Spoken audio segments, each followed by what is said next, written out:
الله الذي خلق السماوات والأرض في 6 أيام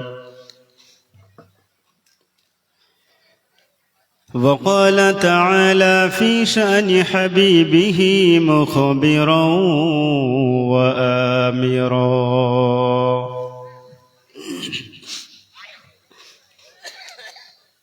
إن الله وملائكته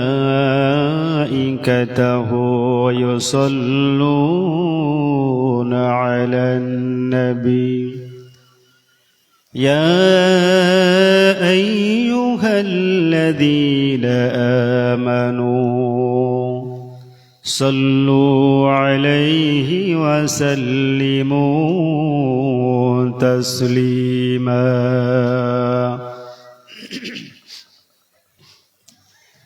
وقال النبي صلى الله عليه وسلم إنما الأعمال بالنيات رواه البخاري صدق الله المولانا العظيم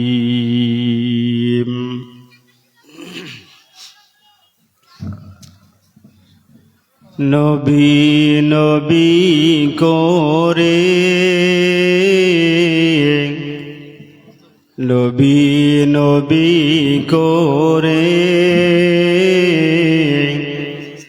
আর কত কাল আমি কাঁদব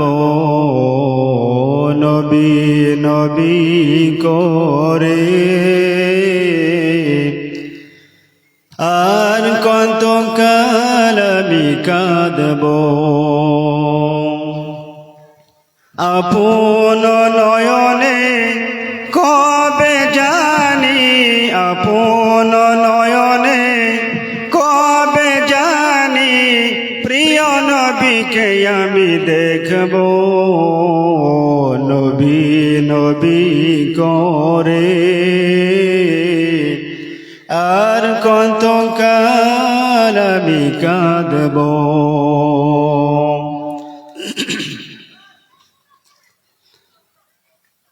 Allah has given life and also given death for exam. Surely Allah is one who created the heavens and earth in 6 days. শ্রদ্ধেয় সম্মানিত সভাপতি মঞ্চ উপবিষ্ট এলাকার কৃতি সন্তান সম্মানিত উলামায়ে কেরাম আমার সামনে বশারত ইসলাম দরদি আব্বাজান ভাইরা পর্দারসীন আম্মাজান মা ও ভগ্নীগণ মাইকের আওয়াজ যত দূরে পৌঁছাচ্ছে জাতি ধর্ম দলমত নির্বিশেষে সকলকে শ্রেণীগতভাবে শ্রদ্ধা সালাম সম্ভ্রম ইসলামিক অভিনন্দন আমরা আজকের এই প্রোগ্রামের প্রারম্ভিকতায় সেই মহান মনিবের দরবারে শুকরিয়া জ্ঞাপন করছি যে আল্লাহ রব্বুল আলামিন এক অদ্বিতীয় যিনি মহামহিয়ান মহাগরিয়ান মহাশক্তিবান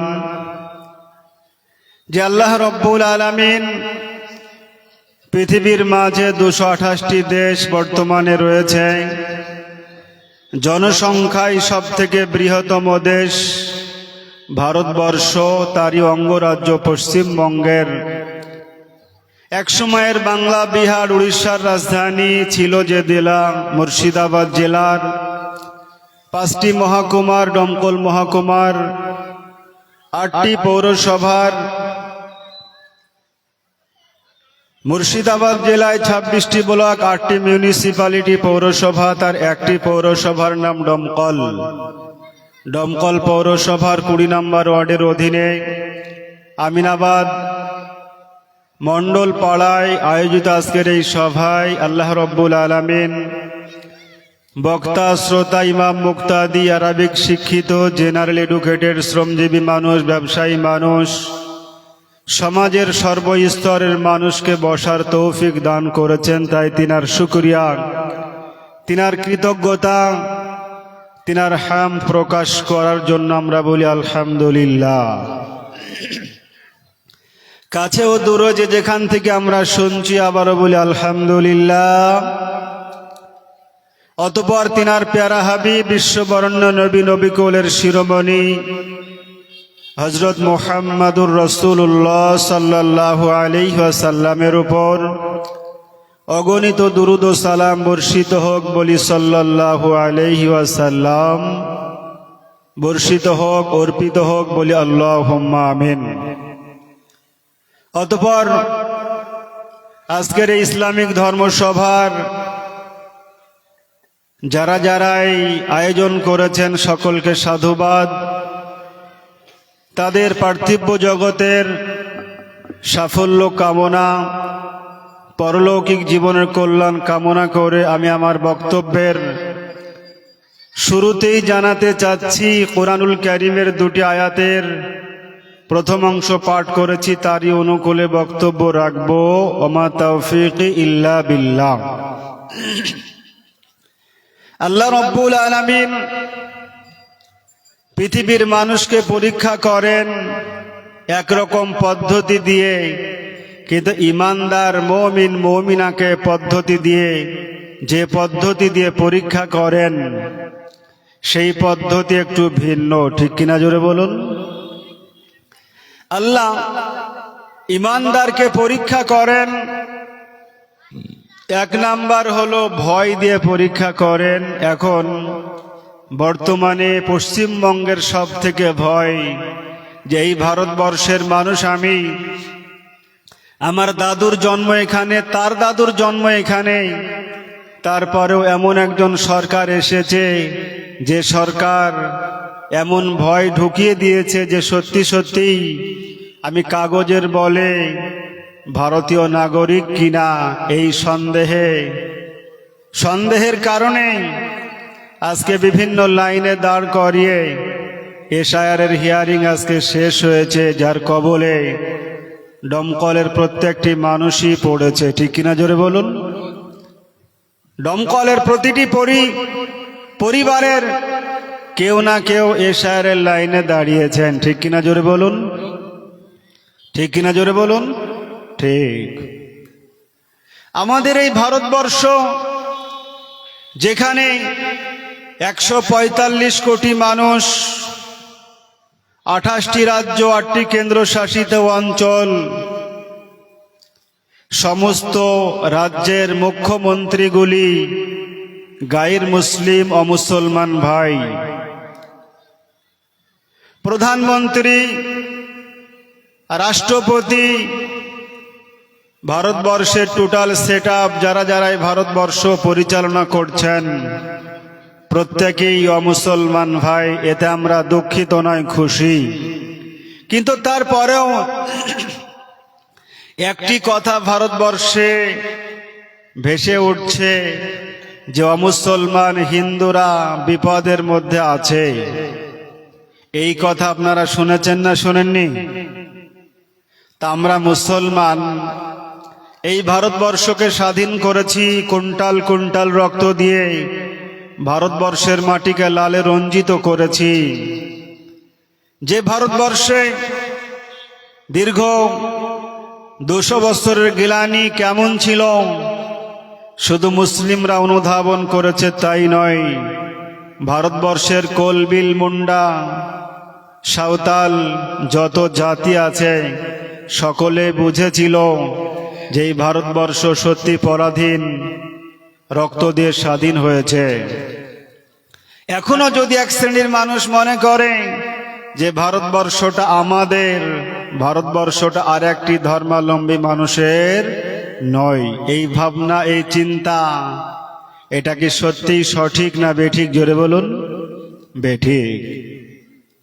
আমি ভারতবর্ষের বর্তমান প্রেক্ষাপট নিয়ে বক্তব্য দিব না, এই জন্যই আজকে চায়ের দোকানে যে টিভিগুলি চলে সেখানে দুই রকম কথা শুনতে পাওয়া যায়। একরকম কথা হলো স্টেজে মুফতি সাহেবরা যে ফতোয়া দেয় না, তার থেকে বড় বড় ফতোয়া মারে চায়ের দোকানের কিছু মুসল্লি, ঠিক কিনা জোরে বলুন।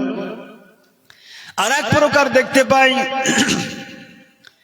টিভি টেলিভিশনের সামনে যারা বেশিক্ষণ থাকে, আনন্দবাজার পত্রিকা, কলম পত্রিকা, যত পত্রিকা পড়াশোনার পরে যে জ্ঞানটুকু অর্জন করে, টিভির দোকানের কিছু অশিক্ষিত মানুষ এমন করে টিভি দেখে দেখে গদি মিডিয়া, মিথ্যুক মিডিয়ার কথাগুলি প্রচার করে, যার কাছে হাজারো জ্ঞান থাকলেও সেই লোকটি জ্ঞানহীন হয়ে পড়ে সেই লোকের সামনে।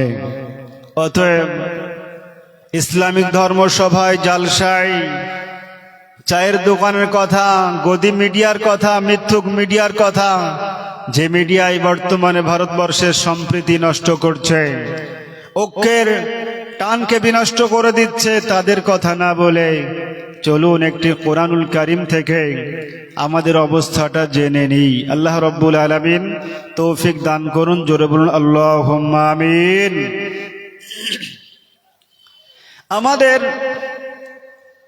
আমরা মুসলমান ভেবে নিয়েছি যে ধর্মগ্রন্থ আল্লাহ রাব্বুল আলামিন দিয়েছেন, এই ধর্মগ্রন্থের নাম হলো কোরআন। কোরআন ইজ দ্য বেস্ট কিতাব ইন দ্য ওয়ার্ল্ড। সারা পৃথিবীর মধ্যে সব থেকে শ্রেষ্ঠতম ধর্মগ্রন্থের নাম হলো আল কোরআন। এই কোরআনুল কারীম স্টাডি করলে আমি আপনি বুঝতে পারি যে কোরআনটা শুধু মুসলিমের জন্য নয়, খ্রিস্টানের জন্য নয়, ইহুদি ধর্মগ্রন্থ মানুষের জন্য নয়, ইহুদি ধর্মের মানুষের জন্য নয়, অল ওভার সারা পৃথিবীর মানুষের জন্য এই কোরআন, ঠিক কিনা জোরে বলুন। এই কোরআন সারা পৃথিবীর মানুষের জন্য। আল্লাহ রাব্বুল আলামিন বলেন, আজকে আরবের বুকে 1450 বছর অতিক্রান্ত হয়ে গিয়েছে। সেখানকার মানুষেরা যদি মনে করে কোরআনুল কারীম 23 বছর ধরে আমাদের দেশে অবতীর্ণ হয়েছে, বিশ্ব মহান নেতা, বিশ্ব দার্শনিক, নবীদের নবী, শেষ নবীর উপরে কোরআনুল কারীম অবতীর্ণ হয়েছে, তিনি আমাদের দেশের মানুষ ছিলেন। মক্কা মদিনার আরব কান্ট্রির মানুষেরা যদি মনে করে সেই কোরআনে একদিকে যেমন নবীর কথা রয়েছে, পূর্বের নবীদের কথা রয়েছে, পূর্বের জালিম সরকারের কথা রয়েছে, অতএব যা কিছু আরব কান্ট্রির মানুষের কথা রয়েছে, অতএব এই ধর্মগ্রন্থটা শুধুমাত্র আরবের কান্ট্রির মানুষের। কিন্তু আল্লাহ রাব্বুল আলামিন ঘোষণা দিয়ে দিলেন, ভারতবর্ষ নয়, আরব নয়, সারা পৃথিবীতে যত দেশ জন্মগ্রহণ করেছে, যত দেশের ম্যাপিং পদ্ধতিতে আবিষ্কার হয়েছে, শুধু তাই নয়, কিয়ামত পর্যন্ত যত দেশ আবির্ভাব হবে, যত মানুষ পৃথিবীতে আসবে, আল্লাহ রাব্বুল আলামিন ঘোষণা দিয়ে দিলেন, পৃথিবীর মানুষ তোমরা শোনো, এই কোরআনটা পার্টিকুলারলি কোন একটি জাতির জন্য আমি পাঠাইনি, কোরআনটা কোন দেশের মানুষের জন্য পাঠাইনি, আমি সারা পৃথিবীর মানুষের জন্য কোরআনটাকে পাঠিয়েছি। ঘোষণা দিয়ে দিলেন, আল্লাহ রাব্বুল আলামিন বললেন, হুদাল লিন্নাস বাইয়িনাতিম মিনাল হুদা ওয়াল ফুরকান। আমি সারা পৃথিবীর মানুষের জন্য কোরআনুল কারীমটা অবতীর্ণ করলাম। এখন সাদা মানুষেরা মনে করবেন, কৃষ্ণাঙ্গ মানুষেরা মনে করবেন, সারা পৃথিবীর যে দেশেরই মানুষ মনে করুক না কেন, সাদা মানুষের জন্য এই ফেসিলিটি, পুরুষের জন্য এই ফেসিলিটি, নারীর জন্য ফেসিলিটি।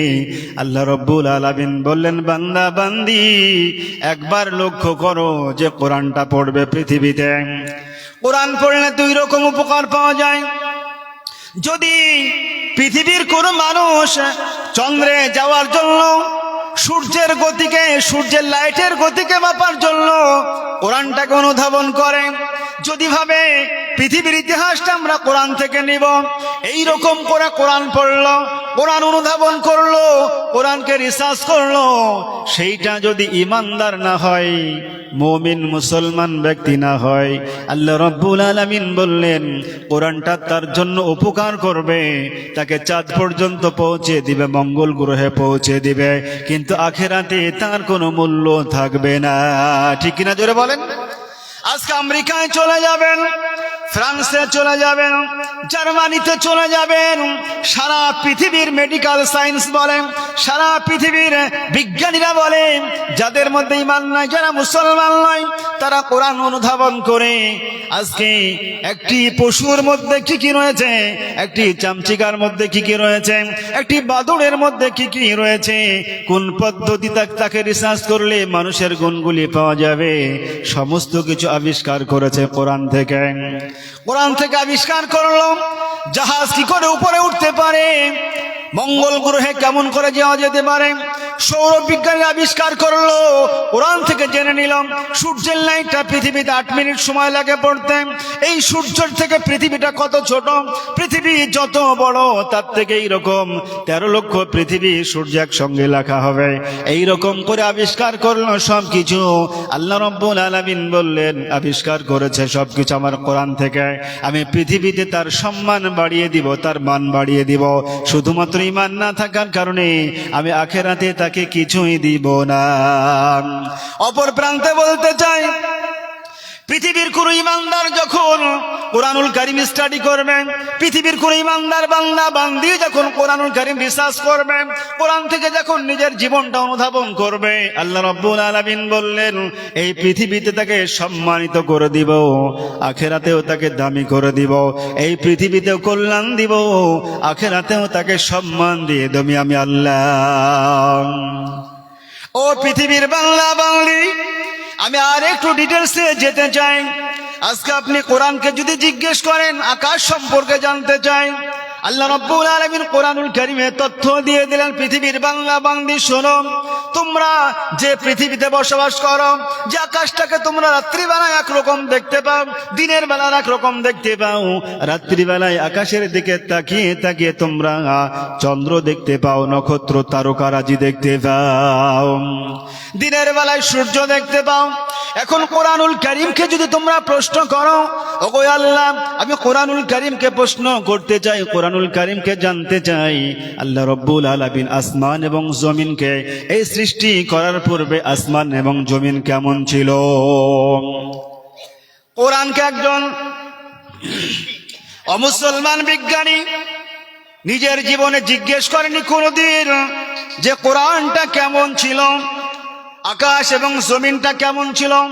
তারা তথ্য দিয়ে দিল, আসমান এবং জমিন এক জায়গায় যখন ছিল তখন ধোঁয়াশার মতো ছিল, পিণ্ডের মতো ছিল, একটি সরিষাকে একাধিক টুকরো করে যতটুকু হয় ততটুকু টুকরো ছিল।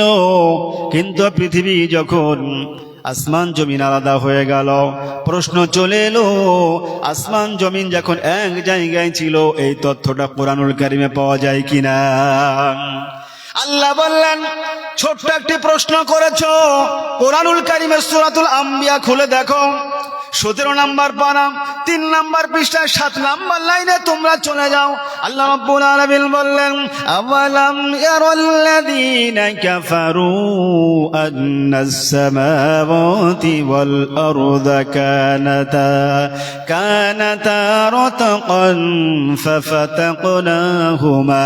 আল্লাহ বললেন আমি আসমান জমিনকে এক জায়গায় রেখেছিলাম, তারপর আমি পৃথক করে দিলাম, আসমানকে আলাদা করলাম, জমিনকে আলাদা করলাম। আল্লাহ রাব্বুল আলামিনকে বলেন পৃথিবীর কোন বান্দা যদি জিজ্ঞেস করে কোরআনকে, ওগো কোরআন আমি জানতে চাই, আমি তোমার কাছে প্রশ্ন রাখলাম, আসমান জমিন তো আলাদা হয়ে গিয়েছ, আলাদা করে দিয়েছো তুমি, আলাদা হয়ে গিয়েছে, তারপরে আমি একটুখানি জানতে চাই এই কাজটি যখন করা হয়েছে আল্লাহ রাব্বুল আলামিন করেছেন, এই আসমান জমিন আলাদা করলেন, এক জায়গা থেকে আলাদা করলেন, আলাদা করার পরে আল্লাহ রাব্বুল আলামিন কি করলেন? সিংহাসনে আরোহণ করলেন, আসমানকে সাজিয়ে দিলেন সুন্দর করে, জমিনকে সাজিয়ে দিলেন সুন্দর করে, আসমান এবং জমিনকে সাজালেন। আল্লাহ রাব্বুল আলামিন বলে, বান্দারে তোমরা কি প্রশ্ন করবে বলো।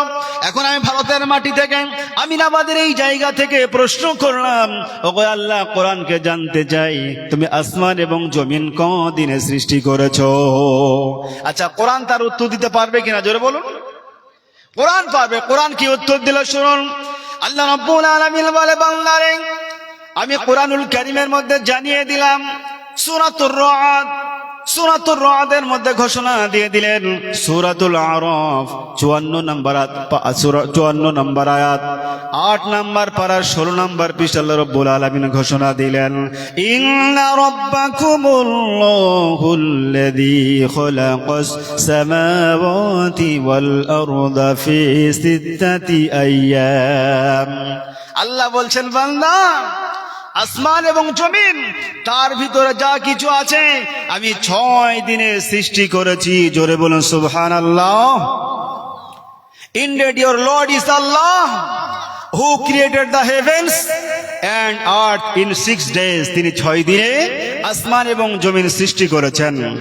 আসমানে যা কিছু রয়েছে, জমিনে যা কিছু রয়েছে, আল্লাহ রাব্বুল আলামিন সূরাতুল বাকারার মধ্যে ঘোষণা দিয়ে দিলেন, বান্দারে তুমি পৃথিবীতে কোন খাদ্য খাবে, কোন পোশাক পরিধান করবে, আমি সব কিছু তোমাদের জন্য আসমান থেকে জমিনে নামিয়ে দিয়েছি। আল্লাহ বললেন, হুয়াল্লাযী খালাকা লাকুম মা ফিল আরদি জামিআ।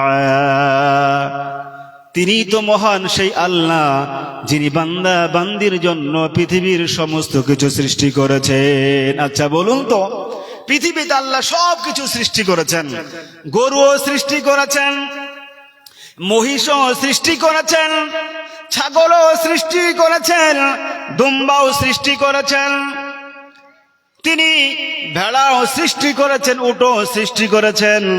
এই 6টি পশুর কোরবানি হয়। এই 6টি পশু ছাড়া আরো দামি পশু হলেও কি কোরবানি হবে? যেটা বলুন। আমি একটু লজিকে যাব। পশুটি আপনার জন্য হালাল, শুধুমাত্র হালাল হওয়ার জন্য শর্ত জবেহের সময় আল্লাহর নাম নিয়ে জবেহ করা। এই পশুটা যদি কোন মুসলমান আল্লাহর নামে জবেহ না করে, বিসমিল্লাহ বলে জবেহ না করে, যদি এমনি তার মাথা কেটে দেয়, অনেক মুসলমান বলে না যে কাটা আর তাজা, পোল্ট্রি যখন প্রচার হয় কাটা আর গোটা, কাটা আর গোটা। আচ্ছা, মুসলিম কি কাটা শব্দ ব্যবহার করতে পাবে? মুসলিমকে বলতে হবে জবেহ। কি বলতে হবে? আপনার জন্য যে পশুটা হালাল ছিল সেইটাও হারাম হয়ে যেতে পারে একটি মাত্র কারণ। সে কারণটা হলো যদি আপনি জবেহ করেন, জবেহ না করেন আল্লাহর নামে, এইটা কি খাওয়া যাবে? তাহলে আল্লাহ কোরআনুল কারীমে জানিয়ে দিলেন, বান্দা পৃথিবীর সব কিছু তোমাদের জন্য সৃষ্টি করেছি। এখন আমি যেহেতু লজিক্যালি বক্তব্য রাখি, আপনাদের মাদ্রাসার ছাত্র দীর্ঘ 11 বছর পড়াশোনা করে আজকে সারা পশ্চিমবঙ্গের বাইরেও আমি ওয়াজ করতে যাই। আমি একটি মেডিকেল সায়েন্স নিয়ে, কোরআন নিয়ে রিসার্চ করি, প্রতিনিয়ত রিসার্চ করি। সেখানে একটা জিনিস দেখে অবাক হয়ে গেলাম।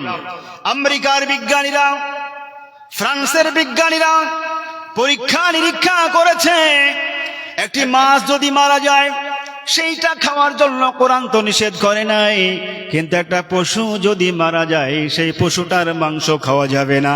আচ্ছা বলুন তো, একটা ছাগল যদি, অথবা গরু যদি, অথবা মহিষ যদি কোনো কারণে মারা যাচ্ছে, জবেহ করার 1 সেকেন্ড আগে মারা গেল, পৃথিবীর কোন ইমানদার বান্দা বান্দিকে সে পশুর মাংস খাবে? জোরে বলা লাগবে, খাবে? সেই পশুটার ওয়েট 36 কেজি হতে পারে, অথবা 20 কেজি হতে পারে। এই 20 কিলো ওজনের ছাগলটা, যে ছাগলের মাংস মুসলমান খায়, অমুসলমান খায়, সকল ধর্মের মানুষ খায়, কিন্তু কিছু কিছু ধর্মের মানুষ আছে তারা কোনো পশুকেই খায় না, কিন্তু একটা জীবকে খায়, সেই জীবটার নাম হলো মানুষ। আজকে ধর্মের দোলগোলা কোথায় দাঁড়িয়েছে? আজকে রাজস্থানে চলে যান, উড়িষ্যায় চলে যান, যেখানে শুধুমাত্র মুসলিম সন্দেহের কারণে পিটিয়ে পিটিয়ে হত্যা করছে। সেখানে লক্ষ লক্ষ মানুষ আছে, এইটুকু বলার কেউ নাই।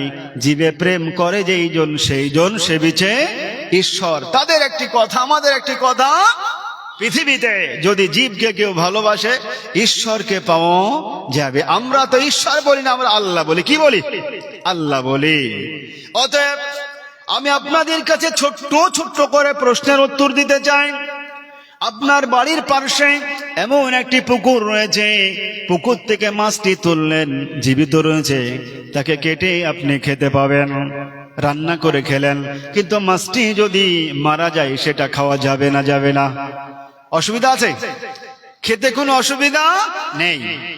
একটি মাছ যদি 1 কুইন্টাল হয়, আর একটা ছাগল যদি মাত্র 10 কিলো হয়, ছাগলটা মারা গেলে খেতে পাবেন না, কিন্তু মাছ যদি মারা যায় 1 কুইন্টাল হলেও সেই মাছটা খাবেন, কোনো অসুবিধা নাই। এই থিওরি এসেছে কোরআন থেকে, এই প্র্যাকটিক্যাল এসেছে সুন্নাত থেকে। অতএব আমাদের জীবন যাপন কোরআন এবং হাদিস অনুসারী করতে হবে।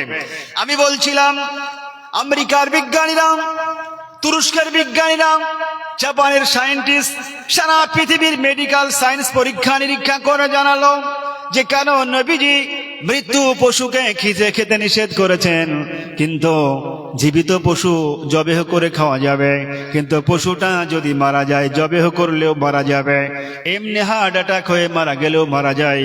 অতএব সেই পশুর মাংস খাওয়া যাবে কিনা? যাবে না। কেন? এই পরীক্ষা নিরীক্ষা করে মেডিকেল সায়েন্স দুটি পরীক্ষা নিরীক্ষা করে রায় দিয়েছে, সিদ্ধান্ত দিয়েছে, যে সিদ্ধান্তের কথা শুনলে আপনার অবাক হয়ে যাবেন।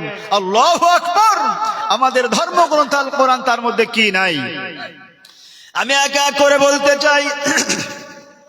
মেডিকেল সায়েন্স পরীক্ষা করলো, কোন মুসলমান যখন পশু জবেহ করে, আগেকার সময় দেখতাম, এখন তো পোল্ট্রি মুরগি বলুন আর এমনি মুরগি বলুন একা একাই জবেহ হয়ে যায়, কিন্তু আগেকার দিনে আমিনাবাদে কেউ একটা মুরগি জবেহ করলো, আব্দুর রহমান সাহেবের কাছে সংবাদ দিত, আপনার একটা ছাত্র দেন তো, একটা মুরগি জবেহ করব। আপনারা করেছেন না করেন? নিজেরা বলেন। এখন কিন্তু একা একাই হয়ে যায়। তাহলে পশুটা জবেহ করলেন, মাংসটা আপনার জন্য বৈধ হয়ে গেল। পশুটা জবেহ করেননি, রাত্রিবেলায় মারা গেল, সকালবেলায় তার মাংসটা আপনি বিক্রি করলেন। হতেই পারে, ঈমান যদি না থাকে, আল্লাহ যদি ভয় না থাকে, সবকিছুই সম্ভব। ঠিক কিনা যারা বলুন? কিন্তু আল্লাহর ভয় যদি পৃথিবীতে অন্তরে মানুষের থাকে, কখনোই অপরাধ করতে পারবে না। মেডিকেল সায়েন্স পরীক্ষা করে জানতে পারলো পশুটা মারা গেলে কুরআনুল কারীম তাকে কেন অবৈধ ঘোষণা করেছেন। সূরাতুল বাকারা 2 নম্বর পারা 5 নম্বর পৃষ্ঠার 1 নম্বর লাইন আল্লাহ রাব্বুল আলামিন ঘোষণা করেছেন। আল্লাহ রাব্বুল আলামিন বলেন আল্লাহ রাব্বুল আলামিন বলেন ইন্নামা হাররামা আলাইকুমুল মাইতাতা, আমি তোমাদের জন্য হারাম করে দিয়েছি মৃত জন্তু। জোরে বলুন সুবহানাল্লাহ। এখন মেডিকেল সায়েন্স পরীক্ষা করে দেখলো পশুটি জবেহ যখন হয়, তার ভিতরে যে রক্ত, তার ভিতরে যে শ্বাস, সব কিছু আস্তে আস্তে বেরিয়ে যায়। আর যদি পশুটি মারা যায়, সব কিছু ভিতরে থেকে যায়, দূষিত পদার্থ থেকে যায়, যার ফলে মানুষ যদি খায় তাহলে কি হবে? হার্ট অ্যাটাক করবে, মানুষের দেহে বিভিন্ন অসুখ হয়ে যাবে। যার ফলে সাইন বলে কুরআনুল কারীম এত সুন্দর তথ্য যেখানে দিতে পারে, উইলিয়াম মুর থেকে শুরু করে সারা পৃথিবীর মানুষ পরীক্ষা করে দেখেছে। শুধু মুসলমানদের ধর্মগ্রন্থ এটা নয়, আল্লাহ যে কুরআনুল কারীমে বলেছেন এটা সারা পৃথিবীর মানুষের ধর্ম গ্রন্থ, যার নাম হলো আল কোরআন। কি জোরে বলুন? আল কোরআন। আমি যেখান থেকে বলছিলাম, আল্লাহ রাব্বুল আলামিন বলে বান্দারে শোনো, আমি আসমান সৃষ্টি করেছি তোমাদের জন্য, আমি জমিন সৃষ্টি করেছি তোমাদের জন্য, আসমান এবং জমিনে যা কিছু রয়েছে সব কিছু তোমাদের জন্য সৃষ্টি করেছি। আচ্ছা বলুন তো, আমরা যখন একটি শামিয়ানা টাঙিয়েছি, একটি যখন ছাদ করি, সেই ছাদের পিলার লাগে, এই শামিয়ানা টাঙানো হয়েছে, বাঁশ খুঁটি লাগানো হয়েছে, বিনা খুঁটি খাম্বাই কি পৃথিবীর কোনো দালান বাড়ি আছে? আছে যারা বলেন আছে? আচ্ছা খুঁটি ছাড়া কি ছাদ হবে? খুঁটি ছাড়া টিন দেওয়া হবে? খুঁটি ছাড়া টালি দেওয়া হবে? হবে না। আল্লাহ রাব্বুল আলামিন বলে, বান্দা শোনো, পৃথিবীতে অনেক কিছু আবিষ্কার হয়েছে। এই শরীফুলের মাথার ব্রেনটা কেমন আছে, পাতুর মাথার ব্রেনটা কেমন আছে, এইটা পরীক্ষাগারে দিলে বোঝা যাবে তার আইকিউটা কতটুকু, তার ব্রেন বুদ্ধিটা কতটুকু, এইটা বোঝা যাবে। আল্লাহ রাব্বুল আলামিন এই মেশিনও পৃথিবীতে মানুষকে দিয়ে আবিষ্কার করিয়েছেন। আল্লাহ বললেন, বাংলারে শোনো, একবার তোমরা আকাশের দিকে তাকাবে না, দ্বিতীয়বার তাকাও, তৃতীয়বার তাকাও, তোমার জিইল বাসর, বারবার তাকাও, বারবার তাকিয়ে কোনো থুত দেখতে পাবে না। আল্লাহ রাব্বুল আলামিন বললেন, বান্দারে, মানুষের জন্য আমি যে ছাদ নির্মাণ করেছি, এই ছাদে একটি খুঁটিও লাগাইনি। জোরে বলুন সুবহানাল্লাহ। আমরা যে আকাশ দেখতে পাচ্ছি, এই আকাশে কি কোনো খুঁটি আছে? জোরে বলেন, খুঁটি আছে? আকাশ কটা আছে জোরে বলেন? 7টা আসমান, 7 তবক আসমান। এটা কোরআনুল কারীমের সূরা মুলুকের মধ্যে আল্লাহ রাব্বুল আলামিন বলেন। আল্লাহ কি বলছেন? আল্লাযী খালাকা সাবআ সামাওয়াতিন তিবাকা, আমি স্তরে স্তরে 7টি আসমানকে বানিয়েছি। আল্লাহ রাব্বুল আলামিন বললে, বান্দা শোনো, আমি আসমানকে বিনা খুঁটি খাম্বাই তৈরি করেছি। কোরআনুল কারীম ঘোষণা দিয়ে দেয়, আল্লাহুল্লাযী রাফা'আস সামাওয়াতি বিগাইরি আমাদিন তারাউনাহা, যে আসমানকে তোমরা দেখতে পাও, সে আসমানকে আমি বিনা খুঁটি খাম্বাই দাঁড় করে রেখেছি। জোরে বলুন সুবহানাল্লাহ। আল্লাহ যে বিনা খুঁটি খাম্বায় আমাদেরকে আসমান দিয়েছেন, আল্লাহ যদি চান এই আসমানের ফাটল সৃষ্টি করে বান্দা বান্দিকে ধ্বংস করে দিব, এই ক্ষমতা আল্লাহর আছে না নাই? আছে। আমি বলছিলাম, আল্লাহ রাব্বুল আলামিন এই রকম করে কোরআনুল কারীমে 30 পারা দিয়েছেন, 114 সূরা দিয়েছেন, 6236 আয়াত দিয়েছেন। এই আয়াতের মধ্যে গত 2025 সালে একজন মানুষ, তার নাম হলো অসীম সরকার। তার নাম কি? এই অসীম সরকার নদিয়ায় একজন এমএলএ, সে বলল কোরআনুল কারীমের কিছু আয়াতকে ভুল ধরলেন তিনি। আমি সাধুবাদ তাকে জানাচ্ছি যে অন্তত কোরআনুল কারীমের ভুল ধরতে গিয়ে একটা আয়াত পড়েছে। কোরআনুল কারীমের একটা সূরা আছে, যে সূরাটায় কাফের, মুশরিক, বেঈমান, বেদুইনদের আলোচনা এসেছে, যে সূরার মধ্যে আল্লাহ রাব্বুল আলামিন বিসমিল্লাহ দেননি। কোরআনুল কারীম স্টাডি করলে পেয়ে যাবেন 113টি সূরার প্রথমে বিসমিল্লাহ দিয়েছেন, একটি সূরায় ডবল বিসমিল্লাহ দিয়েছেন, কিন্তু একটি সূরাতে কোনো বিসমিল্লাহ দেননি। সেই সূরাটির নাম হলো সূরাতুত তাওবা। নাম কি? সূরাতুত তাওবা। এই সূরাতুত তাওবার 4র্থ 5ম আয়াত নিয়ে গবেষণা করে অসীম সরকার সারা পৃথিবীতে ইন্টারনেটের মাধ্যমে জানিয়ে দিল যে এই আয়াতটি যখন যেখানে অমুসলমানকে পাবে হত্যা করে, এই কথা যখন যেহেতু এসেছে, অতএব এই কোরআনটা আসলেই সেই কোরআন নয়। সে দাবি করেছে 622 খ্রিস্টাব্দে নবীজি হিজরত করে গেলেন, তারপরে বদরের প্রান্তরে মুসলিমদের 313 জন, অমুসলমানদের 1000 মানুষ নিয়ে যে যুদ্ধ সংগঠিত হয়েছিল, মুসলিমরা সেখানে বিজয় পেয়েছে। সেই যুদ্ধে আসল কোরআন ধ্বংস হয়ে গিয়েছে। বর্তমানে মুসলমানরা যে কোরআন পড়েন, এই কোরআনটা শয়তান দ্বারা লিখিত। জোরে বলুন নাউজুবিল্লাহ, জোরে বলুন নাউজুবিল্লাহ। এই অসীম সরকারের বিরুদ্ধে আমিনাবাদের মানুষেরাও দমকল থানায় এফআইআর করেছে।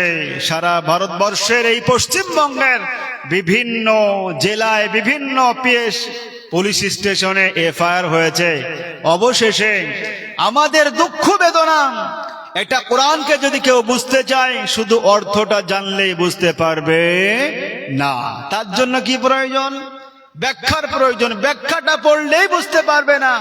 আর একটা দিক তাকে স্টাডি করতে হবে, তার নাম হলো শানে নজুল। কোরআনটা, সেই আয়াতটা, সেই সূরাটা কেন অবতীর্ণ আল্লাহ করেছেন, এই কারণটা জানার নামই হলো শানে নজুল। আমি আজকের স্টেজ থেকে অসীম সরকারকে দাওয়াত দিব, ইনভাইট করব। আই ইনভাইট টু অসীম সরকার।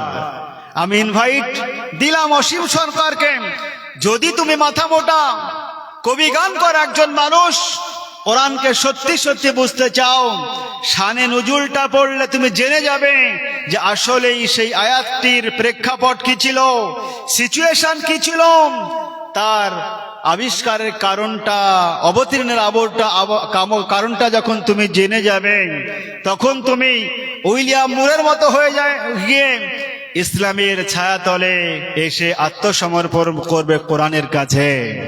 এই আবেদন রাখলাম। আমি বলছিলাম আল্লাহ রাব্বুল আলামিন আসমানকে সৃষ্টি করলেন বিনা খুঁটি কাম্বায়। 6 দিন আসমান সৃষ্টি করলেন, মানুষ সৃষ্টি করলেন পৃথিবীতে। আচ্ছা বলুন তো, পৃথিবীতে আল্লাহ রাব্বুল আলামিন যদি সূর্যের লাইটটা না দেয়, পৃথিবীতে কি কোনো আবাদ হবে? যারা বলেন। আচ্ছা, সূর্যের লাইটটা যে আল্লাহ পৃথিবীতে দিচ্ছেন, দাড়িওয়ালারা মনে করেন, নামাজিরা আমরা মনে করছি আল্লাহ রাব্বুল আলামিন হয়তোবা আমাদের তাহাজ্জুদের কারণেই, আমাদের নামাজের কারণেই, সামনে রমাদান মাস আসছে, রমাদানের কারণেই হয়তো মহান রব্বুল আলামিন সূর্যের লাইটটি দিচ্ছেন। আচ্ছা বলুন তো, এই সূর্যের লাইটে উপকৃত কি শুধু নামাজিরাই হয় না বেনামাজিরাও হয়? যারা বলেন। আচ্ছা, শুধু মুসলমান হয় না, মুসলমানরাও হয়। সারা পৃথিবীতে যত জাতি রয়েছে সমস্ত জাতি উপকৃত হয়। ইভেন আল্লাহ রাব্বুল আলামিন যদি সূর্যের লাইটটা না দিতেন, তাহলে মানুষের অস্তিত্ব পৃথিবীতে থাকতো না, এতে কোনো সন্দেহ নাই। আছে গো? সন্দেহ নাই। আল্লাহ রাব্বুল আলামিন বলে, বাংলা আর একটু গভীরে চলে যাও, আমি তোমাদের জন্য পৃথিবীতে যা কিছু সৃষ্টি করেছি সব কিছু ভোগ করো। কোরআনুল কারীমে সূরা বাকারার মধ্যে আল্লাহ রাব্বুল আলামিন ঘোষণা করলেন, আল্লাহ রাব্বুল আলামিন সব কিছু বান্দা বান্দির জন্য সৃষ্টি করেছেন। আচ্ছা, আল্লাহ যে বান্দা বান্দির জন্য সব কিছু সৃষ্টি করেছেন, একটা সৃষ্টি যদি পুরুষের পার্শ্বে না থাকে আর নারীর পার্শ্বে যদি আর একটা সৃষ্টি না থাকে, পৃথিবীতে সব কিছু একাকী হয়ে যাবে। ঠিক কিনা জোরে বলুন। আল্লাহ বলেন, পৃথিবীর বাংলা বান্দি শোনো, আমি পৃথিবীতে অসংখ্য নিদর্শন পাঠিয়েছি, অসংখ্য নিদর্শন দেখিয়েছি। তার মধ্যে একটি নিদর্শন হলো স্বামীদের জন্য স্ত্রী। নিদর্শনটার নাম কি? স্বামীর জন্য স্ত্রী। এখন কোরআনুল কারীমে সাক্ষ্য দিচ্ছে আল্লাহ, এই পৃথিবীর বান্দা আমিনাবাদের মানুষ শোনো, পৃথিবীতে আমি জোড়া জোড়া সৃষ্টি করেছি। আচ্ছা, আমাদের প্রধানমন্ত্রীর নাম কি গো? আমাদের প্রধানমন্ত্রীর নাম কি? নরেন্দ্র মোদী। এর কি কোনো জোড়া আছে? এ জোড়া আছে? জোড়া নাই। আল্লাহ রাব্বুল আলামিন সূরা নাবার মধ্যে ঘোষণা দিয়ে দিলেন, ওয়া খালাকনাকুম আজওয়াজা, আমি জোড়া জোড়া পৃথিবীতে সৃষ্টি করলাম। আদমকে সৃষ্টি করেছেন, তা হাওয়াকে এইরকম করে আমার জন্য আল্লাহ রাব্বুল আলামিন একজন নারী দিয়েছেন, আপনার জন্য দিয়েছেন, নারীর জন্য আল্লাহ একটা পুরুষ দিয়েছেন। এইরকম করে আল্লাহ রাব্বুল আলামিন সারা পৃথিবীতে বৈষম্য ঠিক রেখেছেন। কিন্তু বর্তমান সভ্যতায় আজকে জনসংখ্যা তত্ত্ববিদগণ পরীক্ষা নিরীক্ষা করে আবিষ্কার করেছেন সারা পৃথিবীতে 800 কোটি মানুষ রয়েছে। এই মানুষের মধ্যে যাদের সংখ্যা বেশি তারা হলো নারী। আপনারা আমিরাবাদ সিএসপি ব্যাংকে চলে যাবেন, লাইনটা কার বেশি? জোরে বলুন, আর একটু জোরে। হাফেজ সাহেব এমন বক্তব্য ধরলো, আপনি চলে যাবেন হাসপাতালে, মেয়েদের লাইন বেশি। এই রকম করে সব জায়গা ছেড়ে দিলাম, আপনাদের এলাকার সব থেকে একজন পরহেজগার মানুষ মারা গিয়েছে, মসজিদের মুসল্লিরা সারিবদ্ধভাবে দেখতে যাবে, সেখানেও কার লাইন বেশি? কার লাইন? এখন পৃথিবীর সংখ্যা তত্ত্ববিদগণ পরীক্ষা নিরীক্ষা করে জানিয়েছেন, পাশ্চাত্য সভ্যতায় আপনি চলে যান, আফ্রিকায় চলে যান, সারা পৃথিবীতে 7টি মহাদেশ রয়েছে। আমরা হলাম এশিয়া মহাদেশের মানুষ।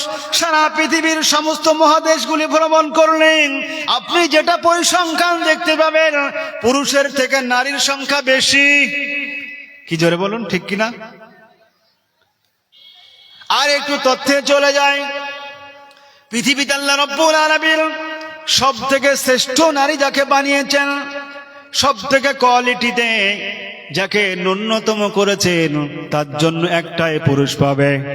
আচ্ছা, একজন মহিলা একসঙ্গে 2 জন পুরুষকে বিয়ে করতে পারবে? যারা বলেন পারবে। কিন্তু একজন পুরুষ কারণে সে একাধিক বিয়ে করতে পারে, কারণে 1টা 2টো 3টে 4টে কারণে বিয়ে করতে পারে। কিন্তু একজন নারী একসঙ্গে 2 জন পুরুষকে রাখতে পারে না। ও ফরমার একটাই মেশিন, ঠিক কিনা? জোরে বলুন।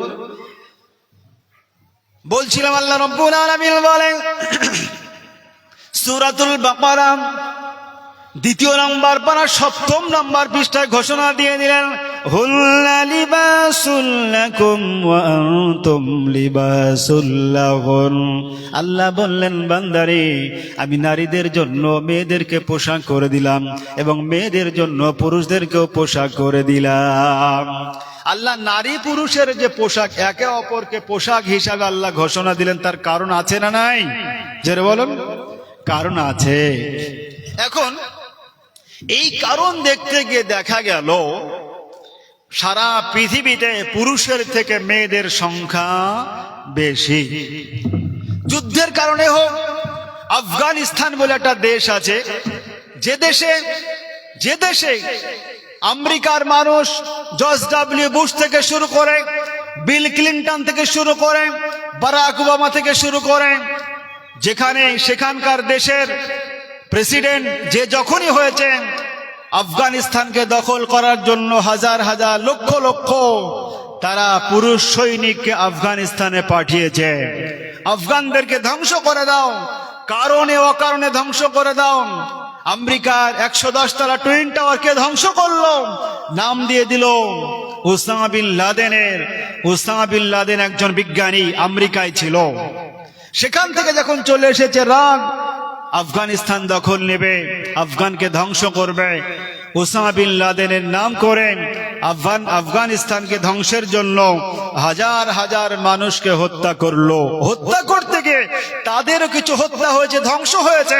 এখন আমেরিকায় যদি ধরলাম কথার কথা 10টা মানুষ থাকে, 10 লক্ষ মানুষ থাকে, সেখানে যদি 5 লক্ষকে পাঠানো হয়, 5 লক্ষের মধ্যে 2 লক্ষ যদি মারা যায়, 2 লক্ষ মানুষের 2 লক্ষ স্ত্রী ছিল, এই মেয়েগুলি যে আছে, মেয়েগুলির সংখ্যা বেড়ে গেল।